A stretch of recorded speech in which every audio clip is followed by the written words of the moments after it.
वैभव,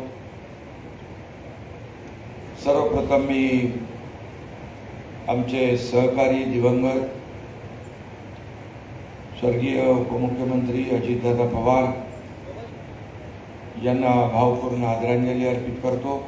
विभागाचा खात्याची जबाबदारी त्यांनी सांभाळली, अर्थ खात्याची देखील उत्तम प्रकारे जबाबदारी त्यांनी सांभाळली आणि म्हणून लोकाभिमुख असं नेतृत्व,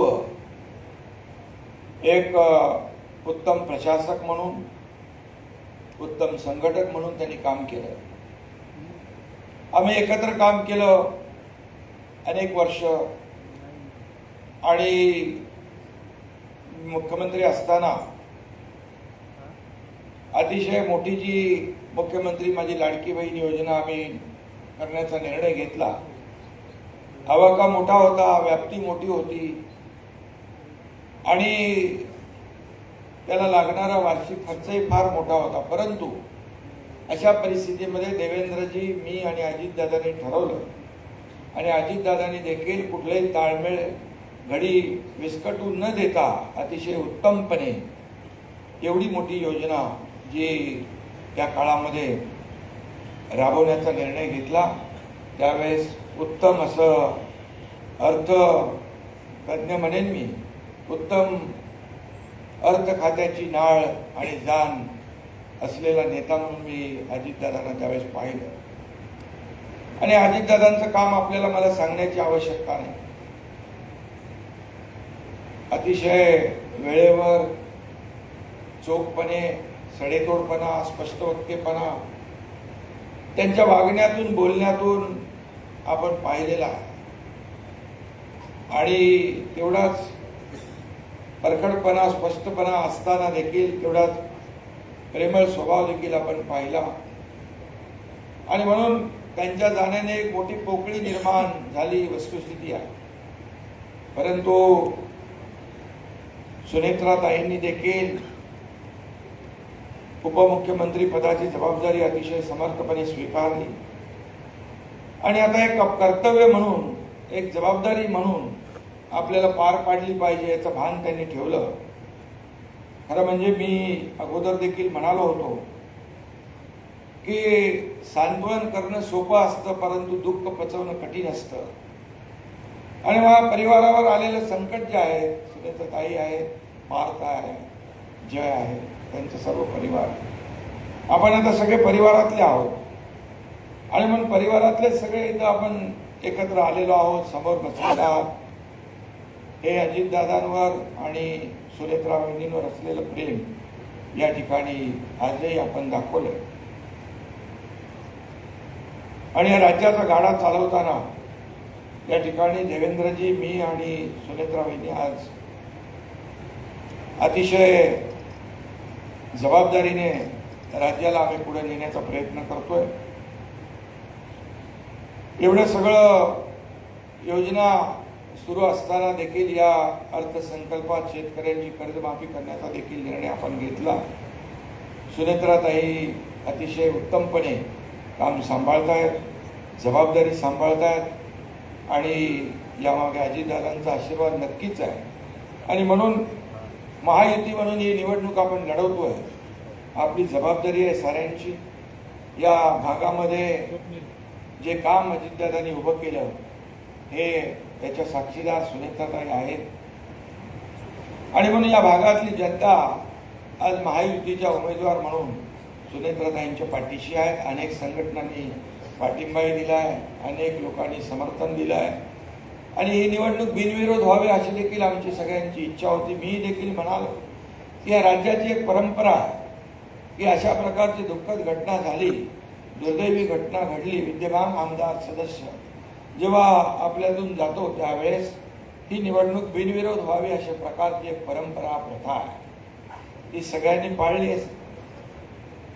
पाहिजे असं आपल्या सगळ्यांची भावना आहे आणि म्हणून इतरही जे पक्ष आहेत त्यांनाही माझं आव्हान आहे, अपील आहे, विनंती आहे की आपली प्रथा परंपरा आपण कायम राखण्याचा प्रयत्न केला पाहिजे आणि त्यासाठी आपण सगळेजण एकत्र आलेलो आहोत। पण मी एवढंच सांगतो, जे काम अजितदादांनी या भागात केलेलं आहे, निवडणूक झाली तर त्याची कामाची पोचपावती सुनेत्रताईंच्या अतिशय भव्य दिव्य अशा विजयाच्या मध्ये रूपांतरित झाल्याशिवाय राहणार नाही. त्याची पोचपावती या निवडणुकीमध्ये मिळाल्याशिवाय राहणार नाही असा विश्वास व्यक्त करतो. आणि पुन्हा एकदा सुनेत्रताईंना मनापासून मी अशा प्रसंगामध्ये काही शुभेच्छा द्यायच्या, काय द्यायचं, परंतु शेवटी आपण आता घेतलेल्या अंगावर आता घेतलेली आहे जबाबदारी, ती पार पाडणं गरजेचं आहे. लाखो कार्यकर्ते जे आहेत आपल्यावर विसंबून आहेत, त्यांच्या भावना आहेत, या भागाचा विकास आहे, आपल्याला पुढे न्यायचं आहे. आणि दादांनी जे काय योजलं होतं, अजितदादांचं आपण पाहिलं की सकाळी लवकर उठून ते कामाला सुरुवात करायची. मी उशिरापर्यंत पहाटेपर्यंत काम करायचो, देवेंद्रजी करायचे, असे तिघही आम्ही या ठिकाणी काम करत होतो. आणि अजितदादा सकाळी बिनचूकपणे वेळेवर त्या ठिकाणी पोहोचले की अधिकाऱ्यांची देखील तारांबळ उडायची. अशा प्रकारचा अतिशय स्पष्ट वक्तेपणा आणि वेळेचं भान ठेवणारा नेता आणि अतिशय जे स्पष्टपणे जे आहे ते आहे, नाही ते नाही असं म्हणण्याचं धाडस करणारा नेतृत्व अजितदादांच्या रूपाने आम्ही पाहिलेलं आहे. त्यांचे अनेक आपण पैलू पाहिलेले आहेत, अनेक कामांची पद्धत आपण पाहिलेली आहे. छोट्या छोट्या गोष्टीकडे बारकाईने लक्ष देण्याचं काम आपण पाहिलं. एखाद्या वास्तूचं उद्घाटन असेल, कोर्टाचं उद्घाटन चीफ जस्टिस आले असतील, कुणी आले असतील, परंतु तिथं थोडा जरी काय कुठं एक कलर निघाला असेल, कुठे खिळा असेल, कुठे वायर लोंबकळत असेल, अजितदादा मुद्दाहून ते निदर्शनास आणून द्यायचे. कारण ते म्हणायचे क्वालिटीला महत्त्व द्या. आपण पैसे खर्च करतोय तो लोकांच्या सदुपयोगी उपयोगात आला पाहिजे, लोकांच्या कामी आला पाहिजे. अशा प्रकारची भावना त्यांनी नेहमीच या ठिकाणी ठेवलेली आहे. आणि म्हणून अजितदादांनी जे जवळपास किती 11 अर्थसंकल्प मांडण्याचा त्यांनी जी काही जबाबदारी पार पाडली, महाराष्ट्राला पुढे नेण्याचं, महाराष्ट्राची जी प्रगती झाली त्याच्यामध्ये अजितदादांचा देखील सिंहाचा वाटा आहे. शेवटी काम करणारा कार्यकर्ता, काम करणारा माणूस, सर्वसामान्य लोकांच्या दुःखामध्ये आपलं दुःख पाहणारा माणूस, या राज्याला पुढे नेणारा, या राज्याच्या प्रगतीमध्ये मोठा सहभाग असलेला आणि अतिशय म्हणजे ते जर राजकारणी झाले नसते तर उत्तम ते इंजिनियर झाले असते. पण एवढं बारीक लक्ष त्यांचं प्रत्येक गोष्टीवर, प्रत्येक याच्यावर असायचं आणि अगदी सडेतोडपणे आपले मुद्दे मांडून मोकळे व्हायचे. आणि म्हणूनच त्यांचा स्पष्ट वक्तेपणा आज सगळ्या महाराष्ट्राला भावलेला आहे. आणि म्हणून दादा हे नाव सगळ्यांच्या तोंडी आजही आहे. आणि म्हणून मी या ठिकाणी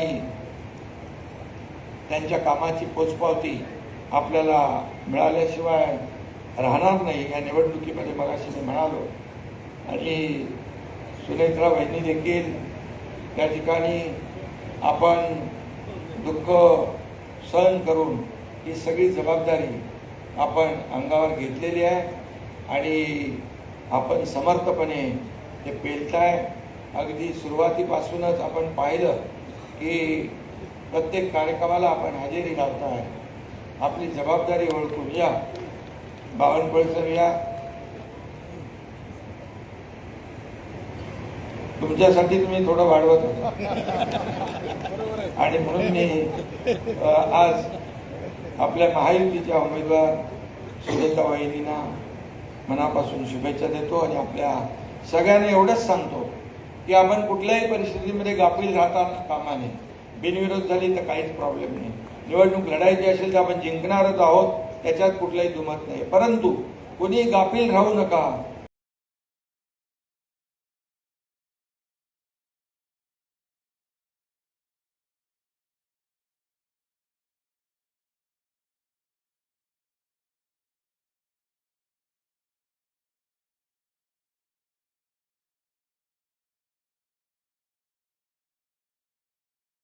निवडणूक ही निवडणुकीसारखीच आपल्याला लढवायची आहे.